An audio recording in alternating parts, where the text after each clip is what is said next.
started. Thank you to everybody for being here. I guess today we wanted to have kind of a discussion, kind of a more conversational discussion for everybody here, because I think everybody who's in this room right now is interested in activism and interested in how you can make change as students and as part of Harvard's community and the world at large. And so the way we're going to kind of structure this event is we're going to do a short kind of moderated discussion with Professor Parker, and then we're really going to leave open a lot of time to talk and have a conversation about questions that have been on your minds and just how divestment fits into the bigger picture of climate justice and what we can do about climate justice, I guess, here at Harvard. So I just want to quickly introduce Professor Richard Parker, who is a professor at the Kennedy School. You have so many things in your bio that I will probably leave out a few, but I'll highlight. He co-founded Mother Jones. He worked for Greenpeace, growing Greenpeace from a couple thousand people up to, or supporters, to 600,000 supporters. He was the former economic advisor to the Greek Prime Minister. Anything important that I'm leaving out? No, I've advised 4 presidential campaigns and worked for half a dozen senators. No, I've advised for 4 presidents.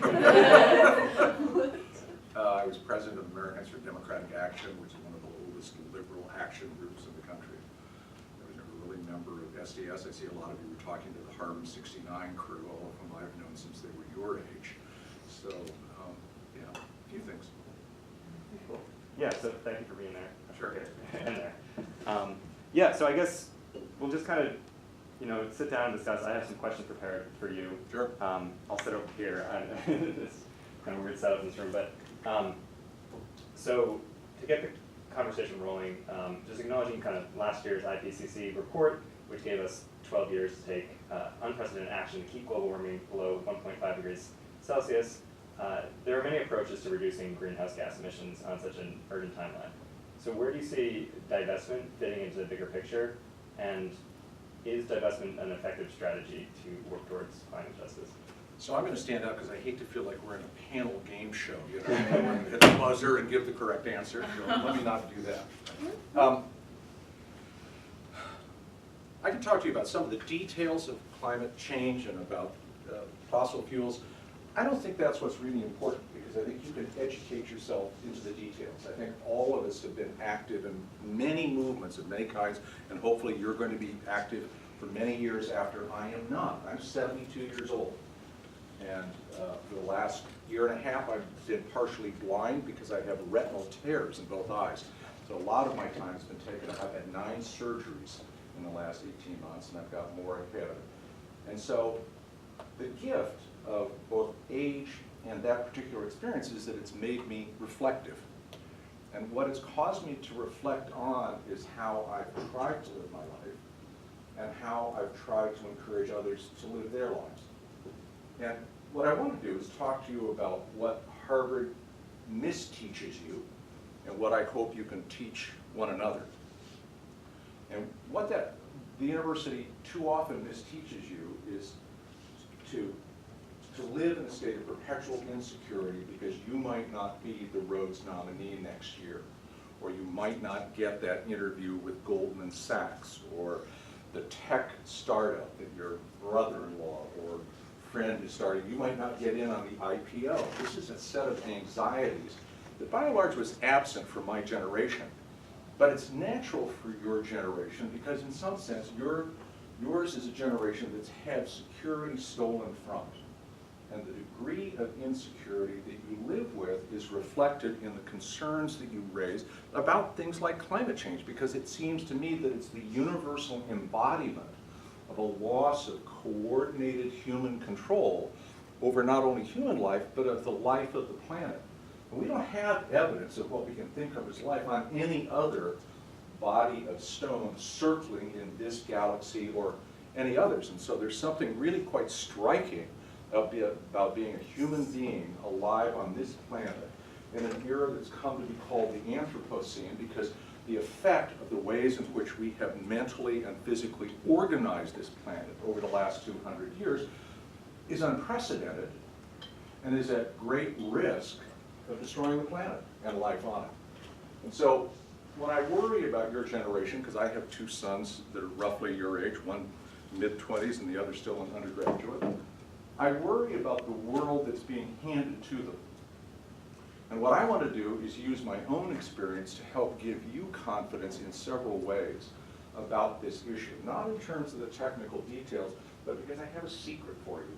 You've already won. Dachau and the university are fighting a rear guard action in which they understand that they are going to have to give ground, but they want to give as little ground and do it as slowly as possible and make it as frustrating for you as they can.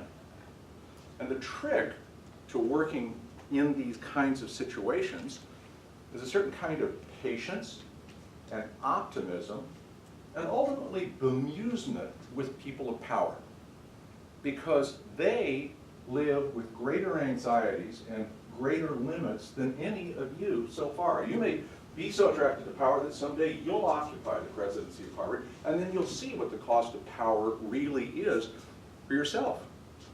Right now you aren't. John F. Kennedy, in one of the last speeches he gave before he was assassinated, was at the dedication of a library at Amherst College. And one of the lines that I've always loved was that he said, this is a little too gendered, but it was 1963, that there are men of power whom we must honor, but there are also men who question power, whom we must equally honor, because it is they who determine whether we control power or power controls us. And what you need to be thinking about is the ways in which you're going to use Archimedean politics to leverage your own power from a position in which it's not initially evident that you have the power of the president of a university with $50 billion more or less in his endowment. So how do you go about doing this? One is by adopting a position of enough serenity that you feel that you can look forward to doing something like this for half a dozen or a dozen years to come. The thing that you have to understand is that almost none of this comes quickly. I've met so many young students who said, oh God, the 60s were so different and things were just changing. So I said, we were all raised in the 50s. You have no idea how barren and sterile and conformist the 50s were. And I think if you talk to some of those Harvard 69ers, you probably got the sense that we were all as surprised about what we were able to do in the 60s as anybody. And it came, though, from a very particular nexus of different instincts and attributes. One was a sense of moral power that, in fact, many of us had inherited out of the legacy of the Second World War, the idea of America as a virtuous leader in the world. And Vietnam came and fell upon us like a giant slab of stone because we couldn't possibly understand how American soldiers and sailors could be doing this to a third world country. This didn't fit at all within what we thought about. The second is to use technology to your advantage. What we had was really, you don't understand, it was called television, and there were only not 3,000, 3 networks. Everything you saw was in black and white. Can you imagine? Black and white. It was on a screen. It was about, well, your screens are smaller, but that's a whole other story, and your eyes are going to go faster than mine, but that's for you to worry about, okay? But the opportunity that it gave us was to introduce us to the world in a tangible way and give us the idea that we lived in a much broader landscape than simply looking around us would ever have done. And you, with this amazing thing called the internet, have an unprecedented opportunity to organize literally, I promise you, hundreds of millions, if not billions of people on the planet who think the same way you do. And Dachau and the overseers know that they're outnumbered. And so part of your negotiating strength, just as a beginning posture, is look at how many of us there are, look at how few you are, and then raising the question, and why is it that you control the choices that affect us and our generation? And I think more than anything else, you need to rely on that questioning. It isn't so much a demand, it's kind of a questioning out of amazement that you can't understand why so few people coming from such narrow social, political, and economic backgrounds should enjoy the capacity to make so many lives dangerous to the point of the danger of extinction. And I think that that voice, that sense of kind of wonderment that is, what are you doing? Rather than we hate you or you're tools or whatever, is ultimately more disarming not only of them, but of the more important audience that you need to appeal to, because you're not trying to persuade them. You're trying to persuade people around them who, for a variety of reasons, don't want to talk about this issue. I'm just too busy. I've got too many other things to do. Oh my God, you understand I've got to be at a meeting. And they're the ones who walk by you when you're handing out leaflets. They're the ones who like skirt their way as quickly around you as possible. Not because they're in opposition to you, but because they don't want to engage. And what you need to be doing is thinking about how many of those people you can cause to pause long enough to at least embarrass them into a kind of engagement that signals to the back house of the world, oh my God, they're building even more support, right? None of the movements that I worked in, whether it was civil rights or feminism or environmentalism in the 60s or the anti-war movement, did a whole lot to persuade those people who were most opposed to change. If I think about the times that I got arrested in the South in demonstrations, I can count off the 25 white male senators from those Confederate states who were voting against integration at the beginning of the 60s, and if they were still alive at the beginning of the 70s, they were still voting against integration. They didn't change.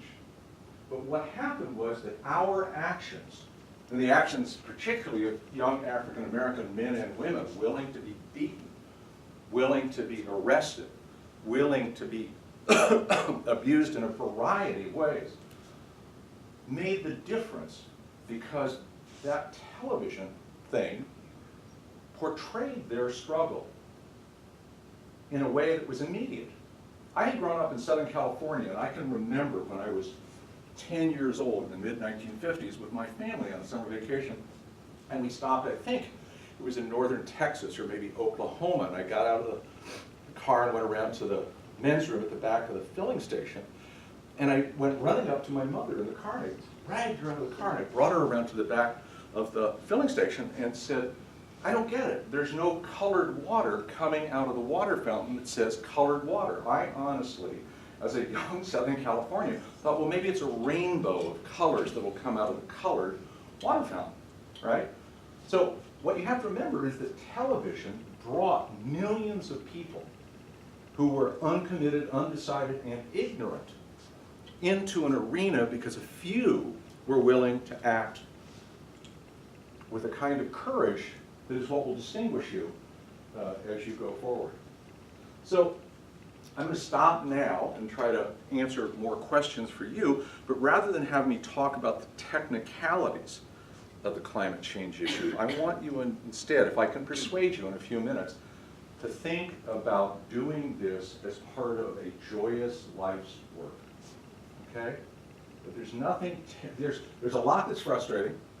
There's a lot that's frustrating about background, the people you're opposed to. There's a secret. You'll get frustrated with one another. You'll even get upset with one another. Oh, she's not doing, or look what he's doing, or he's grandstanding, or blah, blah, blah, blah, blah. It's okay. Keep focused on the idea that this can bring not just goodness, but joy to your lives. Okay? Next.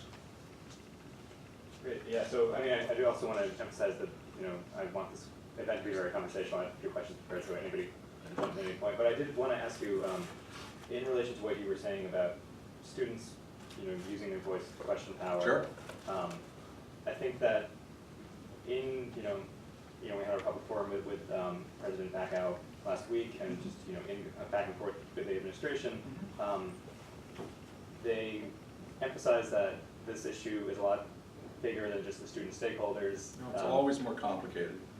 Becca was very quick to bring up when we left out of the list of people who were involved as donors. He jumped in and said, "Oh, we also have to be beholden to people who have donated money to the university and think about what they want." And I think there's a little bit, at least from my perspective, minimizing of student power in. Well, it's not a little bit. It's the essence of what a university administration always does, because from the administration's point of view, it represents institutional power. And institutional power is very expensive. And institutional power in the context of class-based society requires a deference, a kind of obeisance to those who have the most power and the most money and the most prestige in order to maintain reputation. And Harvard cares greatly about its, you may not have noticed, but Harvard cares greatly about its reputation. And so Backow's arguments are time fillers. I mean, I think you really need to listen to him politely and then look at the other people in the room, see who you think are not decided, and think about what you can do to bring them to your side. He's not going to come to your side. Or if he comes to your side, he's going to come kicking and screaming and frustrated. Because, as someone said of his presidency at Tufts, he was great on diversity, but not so good on disagreement. He's not comfortable personally with confrontation that involves sharp disagreement. Some people are, some people aren't. He is not. And so again, it may not be the best thing to continue to replicate the Kennedy School Forum experience, because for him it becomes a delegitimizing of your position, and you're not actually trying to put yourself in a position of being delegitimized by the other side. What you want to continue to do is draw attention to the fact that he represents a tiny number of people of very limited interest but of enormous power whose choices are affecting your lives without your consent. And I think constructed that broadly, you're going to find a lot of people go, "Oh, I hadn't thought of it that way. I don't think in terms of carbon parts per billion. I don't think in terms of air quality. But I don't like the idea that just a few people can make decisions about my life." And I think that you need to think about arguments that constantly frame that tension as a denial of an opportunity for you and others to grow and realize whom you want to be.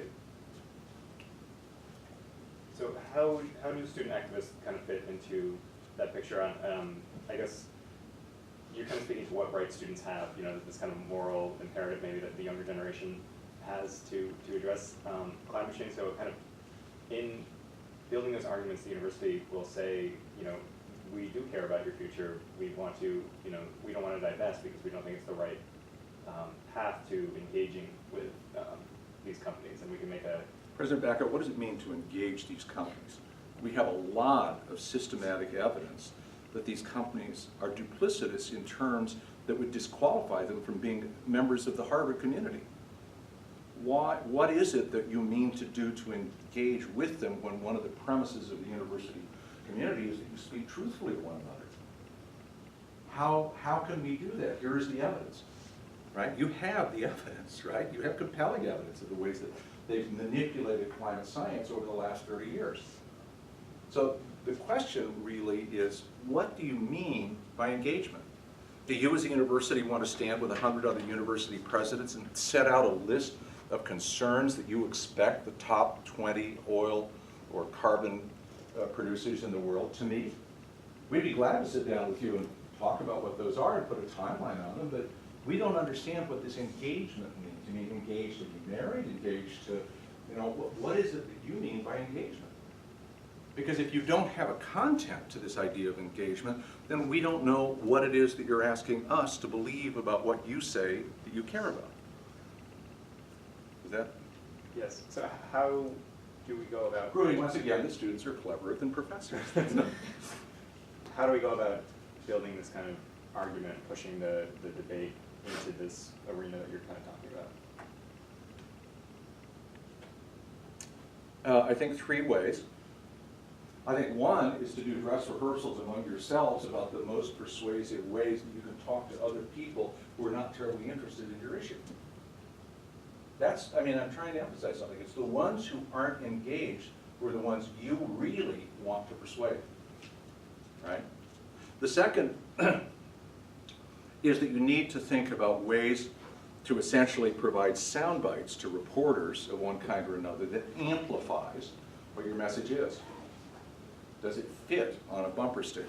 Does it fit on a placard? Can you carry it as a sign?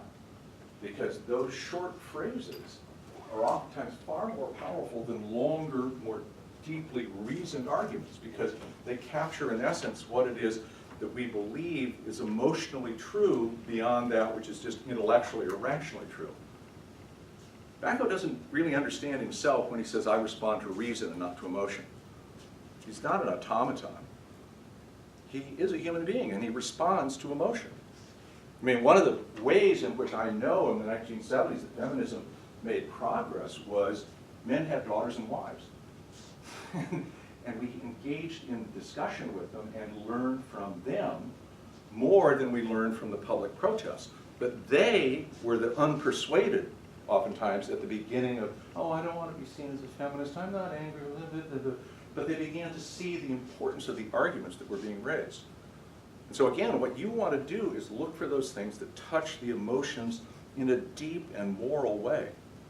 That's why I think this idea of talking about living in the Anthropocene, that's a little Harvard-y, but living in an era in which human beings are so powerful, they're overwhelming all other forms of life and life relationships on the planet.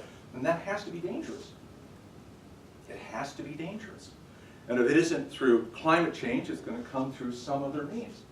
You cannot look at the world today, look at the level of consumption going on in the North Atlantic West, and then project it out to 6 or 7 billion people on average and expect the planet to sustain life into the 22nd century, not meaningful life. But again, what you want to do is come back not to the analysis, but to the sense of, I'm trying to figure out a way to live my life that I think is the way you would probably like to live yours if you thought about it for just a minute. You have to appeal to the emotion of the desire for liberty, and the desire for community, and the desire for compassion, all three of which are in virtually 98% of people. There are people who don't have some of those buttons, right? But the overwhelming majority do. And what you need to do then is flank the opposition and move at a vector that is oblique or tangent to the direction of the opposition coming at you, and essentially move around your opposition and catch them from behind. And this is a classic example of an issue that has grown in global significance so quickly that the audience recruitment question is now a question of how do you persuade coordinated action by more of those audiences in more geophysical spaces than in previous times. That's, again, what the social media stuff is so valuable for, because the ability to show the scale of your numerical scale of your power is really almost unlimited. You have literally, a couple of billion people who think, I mean, wow, that's even more than Patriots fans, right? Or Bruins fans, right? Yeah, so I was thinking maybe to start off kind of a longer conversation with everybody, if we could just quickly go around the room and say our name, school, year, and maybe why we came tonight. Yeah. Do you want to start? Sure. I'm Alana. I'm a first year and a coordinator of the Divest Harvard campaign. I came because I'm really interested in hearing your insights into strategizing, and because I think that solidarity, not just between grads and undergrads, but between all of the different kinds of organizing bodies on this campus, is essential if we're going to make institutional change. I'm Ariel. I'm a first year at the college. It's great to be here. Thank you. I've been interested in Divest for a while, and I think it's wonderful to connect with faculty who also have similar opinions as us, but also have a very different role to play in this movement. So it's wonderful to see your advice. Are we going to me? Yeah. Okay, sorry. I'm Letha. I graduated from the Public Policy PhD at Kennedy School last semester. I'm now a full-time organizer with the Harvard Graduate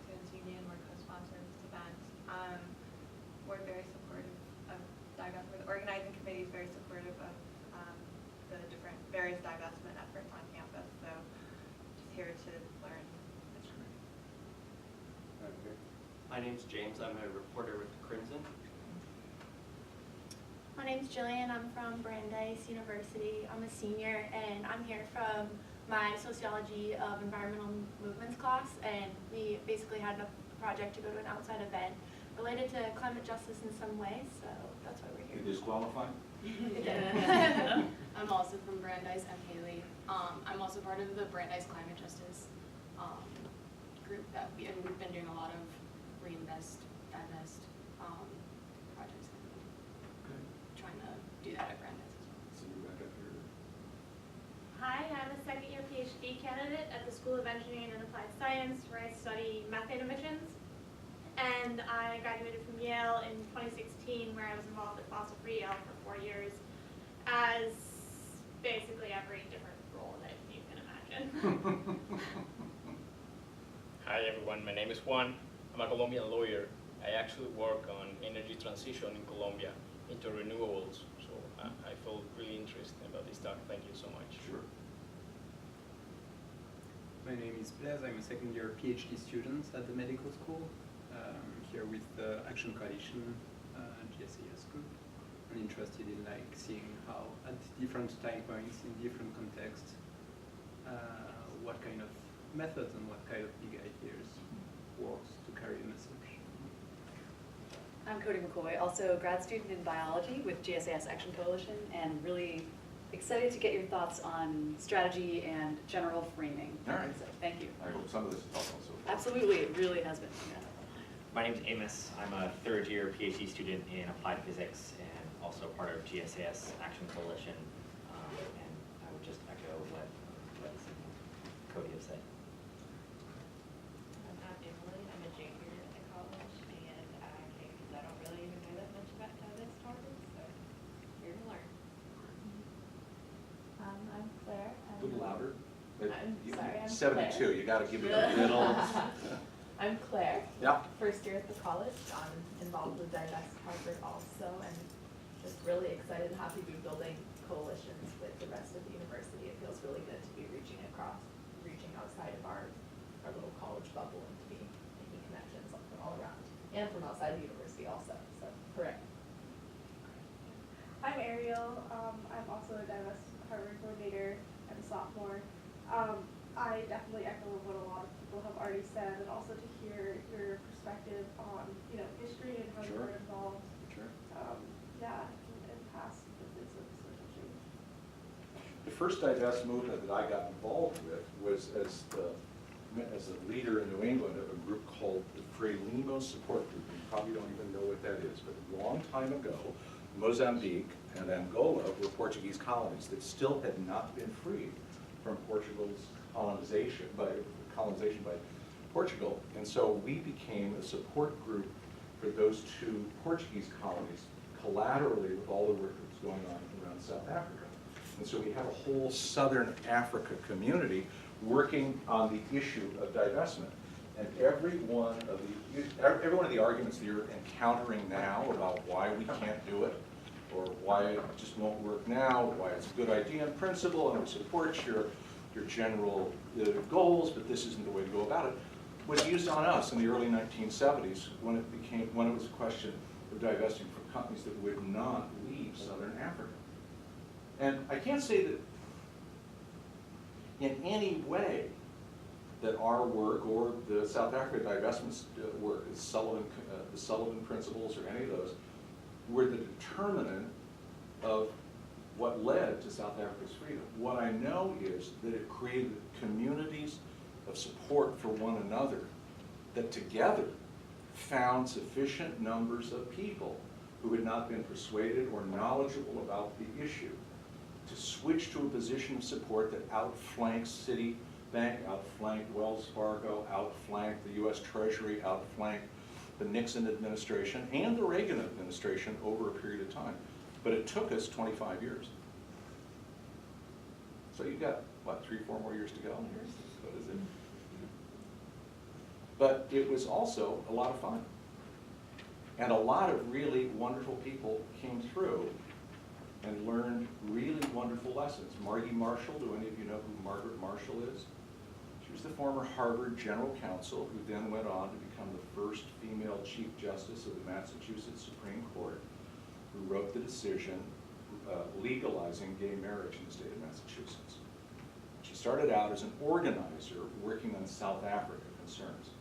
Now, I'm not sure how you get from Union of South Africa to LGBT marriage, but it was part of a community that sustained one another over time, that found the moral connections between otherwise seemingly disparate issues that actually moved the world forward on a couple of dimensions almost simultaneously.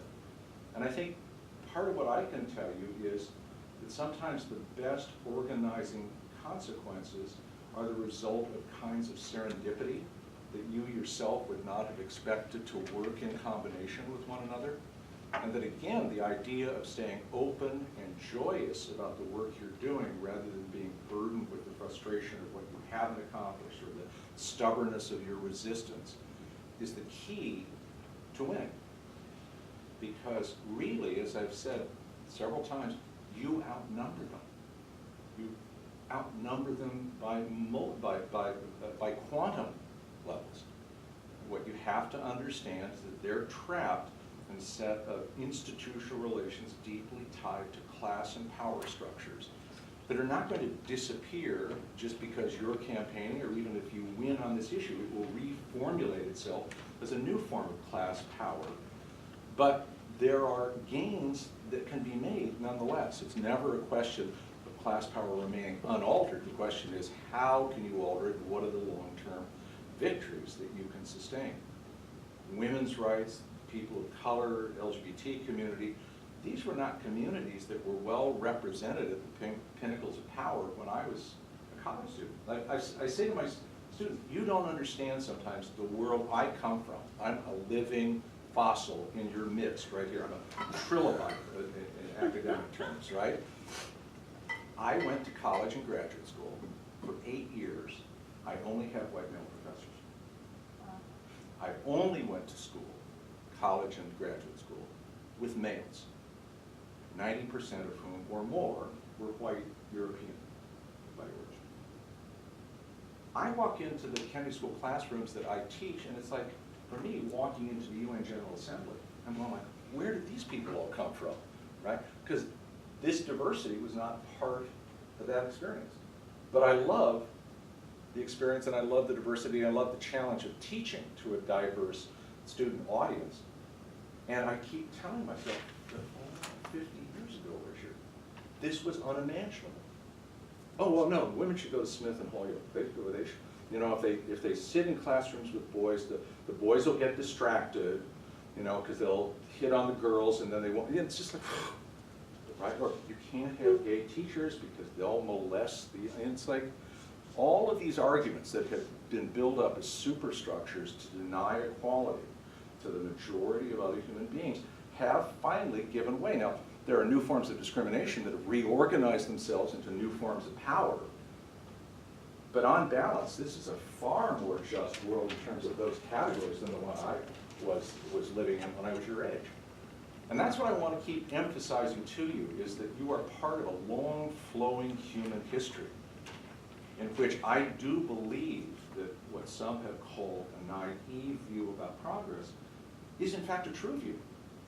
That we have come to understand the dignity of one another in much broader ways than was imaginable, and you can count back by decade, by century, by millennium, to the more primitive and illiberal and uncaring kinds of otherizing, the turning of human beings into others rather than likes, and how much progress we've made.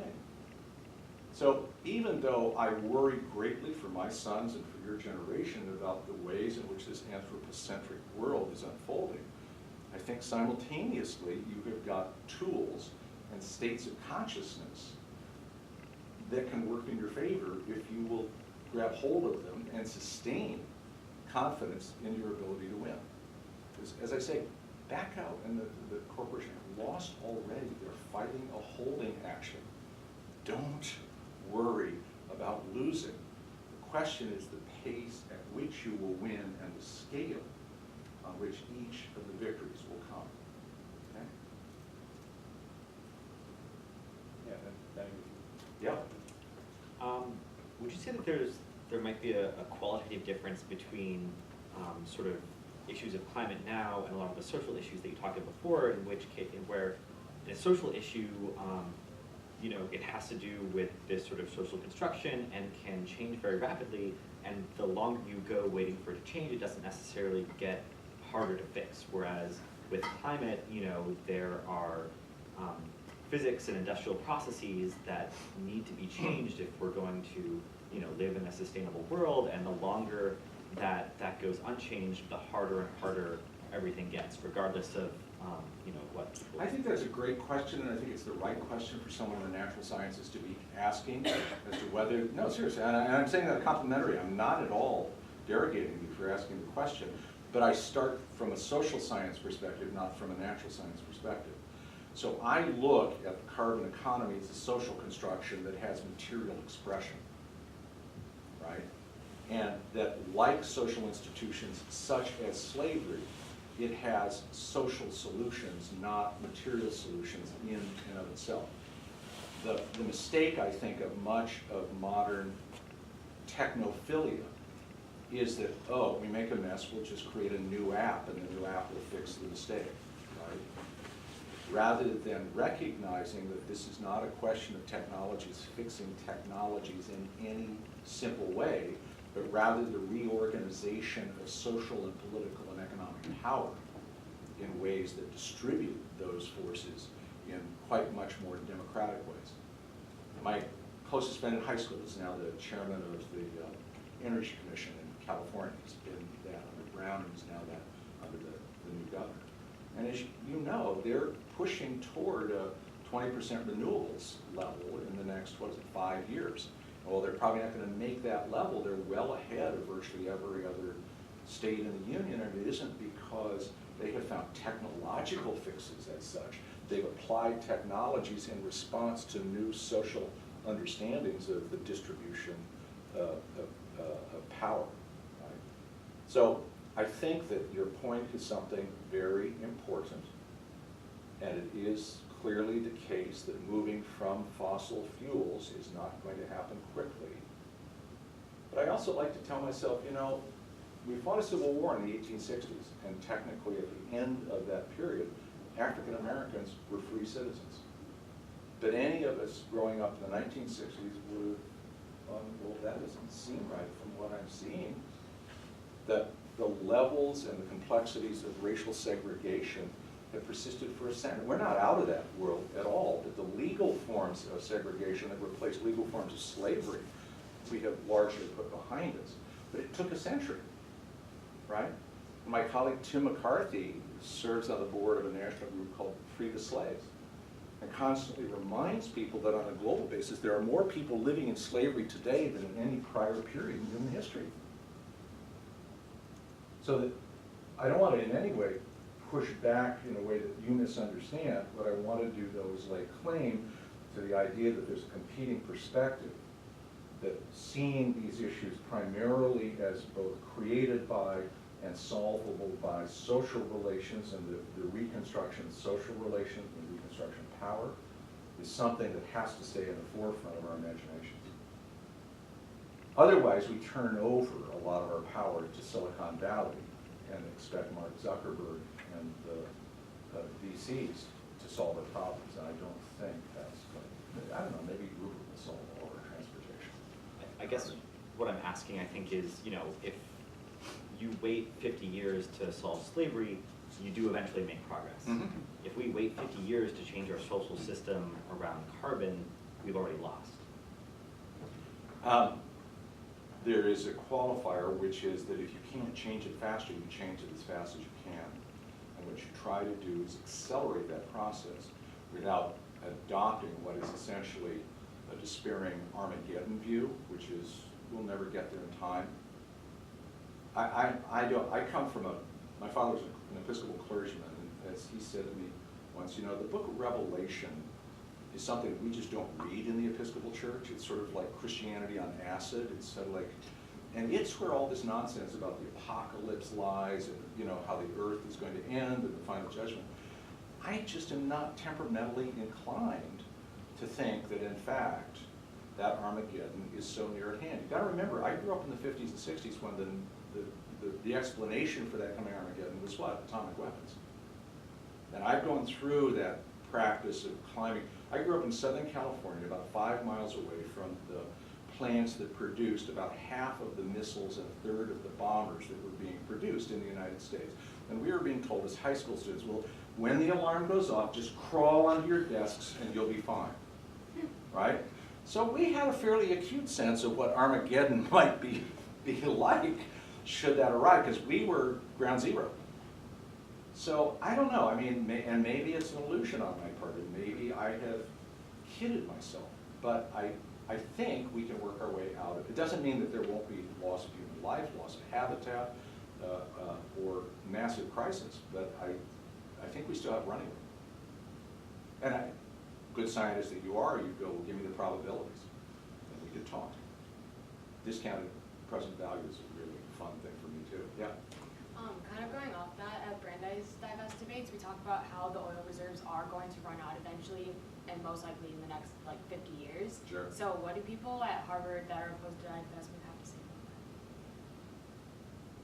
We have to trust the markets to figure out solutions. I mean, you've talked to, it is, what can I tell you? You think, are you looking for me to give a defensible, to offer you what Harvard thinks of as a defensible answer when so many of Harvard's best scientists who study this are going, they're crazy. There is no best defense for that. I mean, really. Yeah, because the people at Brandeis kind of just avoid talking about that at all costs, just because I think that they do know that if we eventually we do have to reinvest, but it's just kind of. I mean, again, you can sketch out the path to Armageddon in a number of ways. You run out of carbon, or you can't produce the food because of desertification or whatever. I mean, I can get you 6 different freeways carrying you straight to hell. There's no question. I can sketch those out on the blackboard. As I say, I'm not going to let my life be governed by a despair that would grow out of contemplating that. As I say, I'm 72. I'm going to die. I'm a lot closer to it on statistical averages than you are. I'm not living my life like, oh, tomorrow. But as I said to my wife recently, we're going to a lot more funerals than bar mitzvahs or weddings these days, and I really prefer the bar mitzvahs and the weddings and the like to this stuff. It's not nearly as much fun, but you know. Does that? I don't want to be facetious in answering. I just think, yeah, they're like so. Again, I want to just keep hammering this idea. Your great challenge is persuading those who don't want to look at the question, not persuading those who disagree with you. Right? Yeah. So this is going a little back more to strategy, but I think that one of the things that's become really apparent recently with ongoings between prison and fossil fuel divest on campus is that the administration fears solidarity between student organizing groups, especially because it seemed to have a arousing effect on like unengaged students or on the people we want to persuade. Multiplier. Yeah. Multiplier effects. I'm just wondering if you can speak more to what the power, I guess, of that solidarity is and how we can most effectively approach it, given that like there are divergences in tactics across student groups, like there are lots of personal differences, but it seems ultimately to me that like to get institutional change here, you have to have that critical mass, and part of that is working with other like students, organizations who want the same kind of change or have the same kind of moral view of what Harvard should be. A lot of political power grows out of successful coalition building. And it's rare that those coalitions sustain themselves at the same level in the same form over long periods of time. And so what they are opportunities to find common cause in the present and the nearly perceived future, rather than looking, as students or sometimes faculty will try to do, in some kind of atemporal, logical way that would guarantee a new set of relations over an indeterminate future time horizon. I'm very much more about the idea, McKibben has this idea too. We've got to get out there and dance with the things we love, not worry about charting them on the blackboard sometimes. And that it's the dancing, the motion, the sense of energy that will draw people to us. I think there are great opportunities for working in coalition on these issues, there's no question about that. But I wouldn't try to look for a general theory of coalitions as such, but rather to look at them in the context of the now and what your immediate goals, and your ability to be articulate with one another about how your goals might overlap. Is that not the answer, or did you want to hold something more charted out? No, that was perfect. And I'm wondering if you have seen in past movements as well here, like thinking about successful divestment movements. Oh, sure. I mean, look, there have always been tensions within. I mean, the classic that I teach my students is that in the antebellum period before the Civil War, the great tension was between the abolition anti-slavery movement and a nascent suffrage movement. And women, particularly middle class and mostly white women, determining that there was a sequencing that would have to happen in which abolition would have to come first. And those involved great trade-offs and great losses on the part of women. And it was very complicated for African-American women because they were not getting the citizen rights that African-American males were being given at the end of the Civil War. And they were also finding that suffrage in and of itself was not sufficiently cross-racial for them to build national groups as well too. But no, I mean, there are always prospects for building coalitions around issues. One of the things, though, I do tell people is that different groups will always, to some degree or another, distrust one another and won't find common cause save on issues. When I was teaching a class, I don't know, 10 or 12 years ago on religion and politics, because it's an interest of mine, I had a Harvard law student come up to me and say at the end of the term that he wanted to write a paper about how a hypothetical Mormon presidential candidate, no names, could persuade, hypothetically, Republican voters in primaries who were evangelical, hypothetically, to vote for said Mormon hypothetical presidential candidate. And I said, sure, let's see the paper. Being a good HLS guy, it was a 30-page requirement for the class, and he gave me 65 pages, right? And so he basically gave me a brief, and I gave him an A, and 3 months later he sent me a message saying that he'd been hired by a certain hypothetical Mormon governor from a hypothetical New England state who was running for a hypothetical presidential nomination. And he turned out to have a very important message for Romney, which was, do not try to persuade these voters that Mormonism is coherent or justified in any religious sense. Just tell them you agree about abortion and 4 or 5 other issues. Keep them on the issues. Don't try to. So what I'm saying here is, if you want to make for good working coalitions, look for the issues on which you can agree. Don't try to find a whole systemic capacity for interweaving the long-term goals of the identities of the groups. I think we have a minute or so if anyone wants to ask a final question. Yeah, I think I'd like to know if your perspective of fossil fuels include natural gas, or how do you approach it? Because we have some differences with oil and carbon. And what's your notion for climate justice? Well, so I mean, I think that the conventional wisdom is that natural gas is like a bridge fuel, right? And that it has advantages that other forms of carbon products don't. I am much more interested in this, in the rapidity with which this Green New Deal idea is starting to take off. I think this is a representation of how your generation, the millennials and the Zs, are starting to now think on your own about what is probably one of the most important things for moving lots and lots of working class people toward the ideas that you want them to move, because what you're going to do is not simply offer prohibition or limit, but the possibility of economic security and work.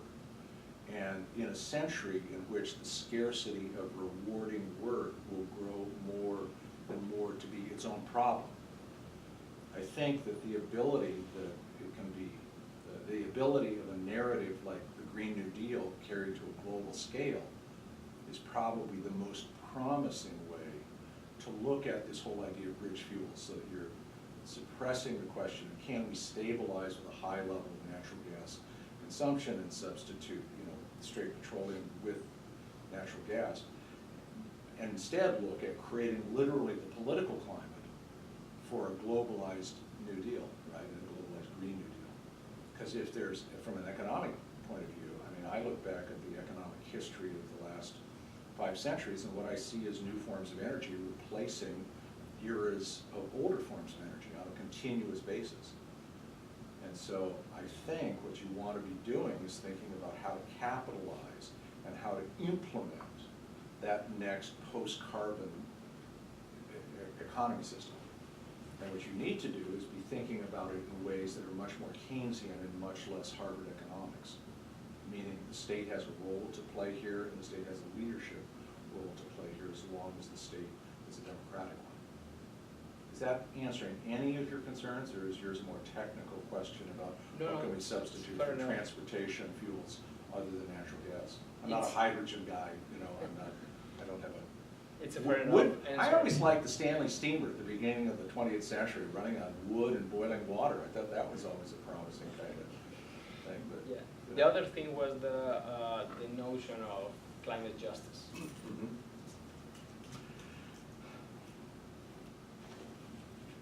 I think it's a really important one for organizing certain constituencies, but it has particular limits unless you've got a kind of time horizon and vision that will allow the justice issue alone to carry the day. Because the way in which justice strategies have most often been developed over the last couple of centuries, it has been to right inequities between groups, and usually on behalf of that group which can claim the greater inequity relative to other groups, with the idea that what you're doing is creating a smoother distribution of equality across all groups. But what it produces, in almost all cases, are one version or another of the Trump voters who are somehow persuaded that they're losing something in the process of others gaining.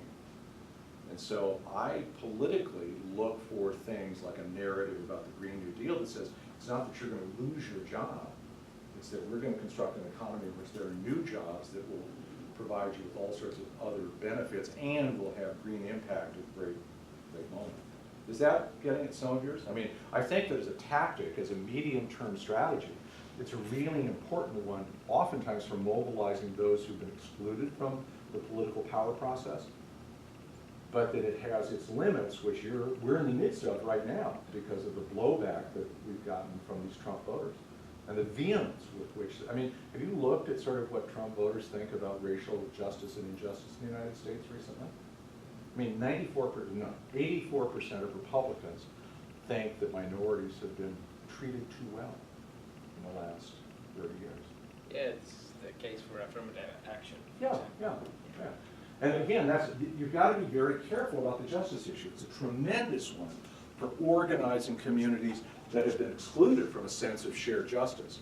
But you have to be paying attention to ways in which elites will then try to mobilize other groups within the society to defend elite privilege. Yeah, I think the point, or my point Yeah. of view is the reason I made the question is Yeah. because the world is decarbonizing, right? Yep. In the Green Deal, and I find this amazing. I know I share it like a human being. Yeah. But in a country in development, like Colombia, for example, and for so many other countries in that stage of their economic growth, the world. So this is a GDP justice issue as well too. I mean, what you're talking about, socioeconomic justice, not just group. I got it. Sorry, I wasn't reading the way you're asking it. That was the reason because. So here are a couple ways that I actually talk to my students about it, which is one, we need to be thinking a lot more about public goods as a substitute for private consumable goods as a way to create justice and what that might mean. And it could range from healthcare to parks to clean neighborhoods to whatever that can satisfy a sense of not participating in a more secure, more prosperous economy, but that doesn't try to use individuals within market systems to allocate those benefits. Right? That's one way to do it. The other is to take quite seriously but Piketty's been saying. I actually teach a course called President's Politics and Economic Growth from Roosevelt to the Present, because I can't use the word president, because it's hard to get Trump out of my mouth. And what I tell them is that my own generation has lived through 2 long political eras. One, a Rooseveltian era that ran from roughly Roosevelt through Richard Nixon, and then a second, a Reagan era that has run right up to the present. And Donald Trump is kind of thrashing around with the same Laffer model tax policy stuff that was a failure under Reagan, and it was a failure under George W. Bush. And you kind of ask yourself, well, how many times do they have to fail for people to go, oh, the Republicans are not. When I have Republicans in my class, I say, okay, I got a quiz for you. I'll ask any of you. Who was the last Republican president to balance the federal budget? The answer, Dwight David Eisenhower in 1957. No Republican since 1957 has ever balanced a federal budget, but they portray themselves as the party of fiscal responsibility, right? So what I say is yours is a generation where Piketty potentially is as important as a conceptualizer of the large issues as Keynes was to mine. Because Keynes was focused on growth as the solution to the inequity problem. You measuring GDP growth aren't going to keep going in that direction. You've got to look more at the Gini coefficient issue, which is what's the distribution, not what's the growth rate. And I actually have been in conversation, when the Obama administration was in power, had really extensive conversations with the Department of Commerce, because they control, through the Bureau of Economic Analysis, the quarterly publication of GDP growth rates, right? And that was only a policy, GDP itself has only been measured since the 1940s. And it's only been officially reported by the government since the 1950s. And I said, why don't we pass an amendment that says every time the government publishes the growth rate, it also publishes the distribution rate alongside it. So what you'd see is, oh, the economy grew 4% and 90% of the gain went to 1% of the population. Let's talk about that, right? And I think that yours is a generation. I mean, you've got to remember that I grew up in a post-Second World War period in which the slope of income inequality is that. It went down steadily from the Second World War through the Vietnam War. And then in the 70s, it made a turn, and it's been like this ever since. You guys are riding your own V curve, but it's going in the other direction. There hasn't been a year in which inequality has not increased in the United States since 1973. So I think that the way in which you begin to touch on this justice issue is by grabbing hold of the correlation between GDP and Gini in economist terms, and begin to force a public discussion through an identification of the correlation just as a matter of public information. And then secondly, begin to use not only Piketty's style of wealth transfer, because I think he's right about wealth as the recreator of income inequality, and also this idea of the vast increase in public goods made available. Right? Thank Yes, I think Boy, I that's bet I bored the heck out of you guys. I am so sorry to range across all the stuff that I did. I apologize. No, not at all. I think I really took a lot away from what you were saying. Good. Yeah, and so thank you so much for spending your time with us. Not at today. all. Thank you guys. Thank you. Thank you for inviting me.